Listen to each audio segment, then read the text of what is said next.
कल आप लोगों को हमने ये महेश्वर सूत्रों के बारे में बता दिया था और आपको ये बता दिया था। ये हम इसलिए इसको अभी हमने रखा है कि आप कंफ्यूजन ना हो, इसलिए जैसे ही हम क्रम से एक चलते रहेंगे, ठीक है। तो हमने आपको बताया था 14 महेश्वर सूत्र हैं और 14 महेश्वर सूत्र का उच्चारण क्या है। अब इन सूत्रों के आधार पर कैसे हल यानी कि व्यंजन और अच यानी कि स्वर। अब अच आ, अब आपको जो हमने प्रत्याहारों के बारे में बताया था कि ये इसका आ है, ठीक है, और ये चार, इन दोनों को जोड़ दिया।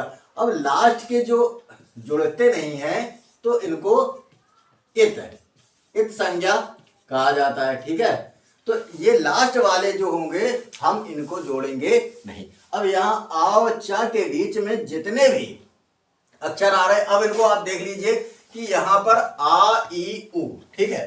तो किस तरह से अगर अक्षरों को हम देखें तो कैसे अक्षर आ रहे हैं, ठीक है। सबसे पहले आ रहा है आ ई उ। अब यहाँ पर एक आ रहा है रेर लेर ए ओ, ये अक्षर देख लीजिए आए और आओ।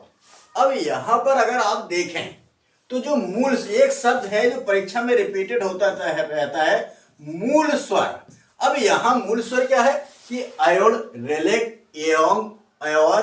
तो इससे आओ चा से अज, तो इसके बीच में जितने भी अक्षर आए वो स्वर कहलाए। तो मूल अक्षर क्या है, 3 ये हो गए, बाकी 2 2 2, तो ये सब मिला के कितने हो रहे हैं, 9। तो 9 जो मूल अक्षर है वो कितने हैं, 9 है, ठीक। अब यहां पर जब मूल अक्षर 9 हुए, अब इसको हम देखें तो ये उच्चारण की दृष्टि से,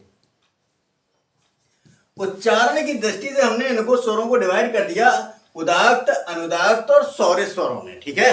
तो यहां पर 3 तरह के उदात्त जो तालु से संबंधित हैं, जो निम्न जब हम बोलते हैं आ तो निम्न भाग से संबंधित है, जो बीचों बीच से ध्वनि आ रही है मध्य भाग से संबंधित है। तो ये इस तरह के। अब यहाँ पर एक अगर हम और भी तरीका देखें तो और तरीके में जो यहाँ मिश्रित स्वर हैं, अब यहाँ अगर हम देखें ए ओ आओ, ये जो है इनको अगर हम देखें तो ये मिश्रित होके आगे गए। इसको अलावा जो अगर समान ध्वनियों की बात करें तो ये समान ध्वनियों में क्या है, आ ई उ रेर लेर और एक और है रेर, ठीक है। तो कितने हो रहे। अब यहाँ जो 9 स्वर, एक चीज हम भूल गए यहाँ पर कि जो 9 स्वर थे संपूर्ण की संख्या कितनी है, संपूर्ण की संख्या है संस्कृत में संपूर्ण स्वर हैं 13। यहां से हम हिंदी को भी लेके चलेंगे तो अगर हिंदी को हम यहां देखें तो हिंदी की संख्या है 11। अब यहां पर जो स्वर हैं तो यहां पर आपको दिखाई दे ये जो रेड है तो और थोड़ा सा दीर्घ होगा, ऐसे रेड हो जाएगा, तो एक यहां ये और बढ़ा, ठीक है ना। और जब ये स्वरों की संख्या यहां बढ़ रही तो फिर जो अपने स्वर थे उनमें भी संख्या बढ़ेगी, ठीक है। तो जब संख्या यहां पर बढ़ रही है तो धीरे धीरे जो संख्या है वो 13 के करीब पहुंच जाएगी। कितनी हो जाएगी संख्या, 13 हो जाएगी। तो इसमें छोटा जो है इसको भी हम दीर्घ कर देंगे बड़ा आ में।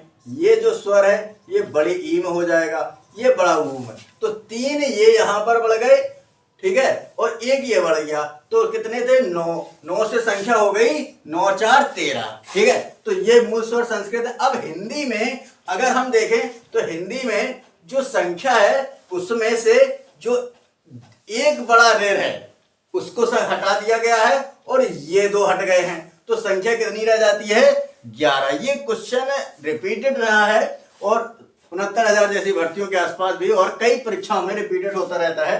तो यहाँ पर जो बात आ रही थी कि ये जो दीर्घ हो गए इसको दीर्घ रख लिया यहाँ, तो इस तरह के जो है तो यहाँ पर जो स्वरों की संख्या है तो वो 9 हो जाती है।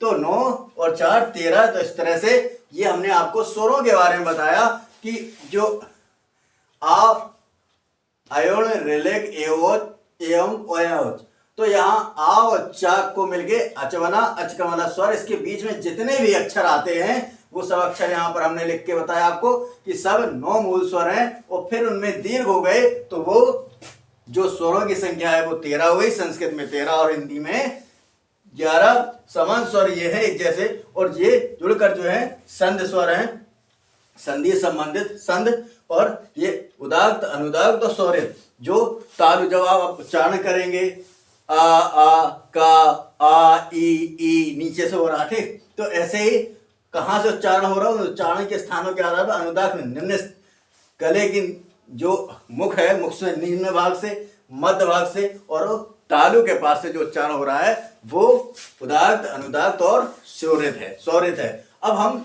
इसके बाद हम बात करेंगे व्यंजन की, ठीक है ना। इसके बाद हम व्यंजन की बात करेंगे।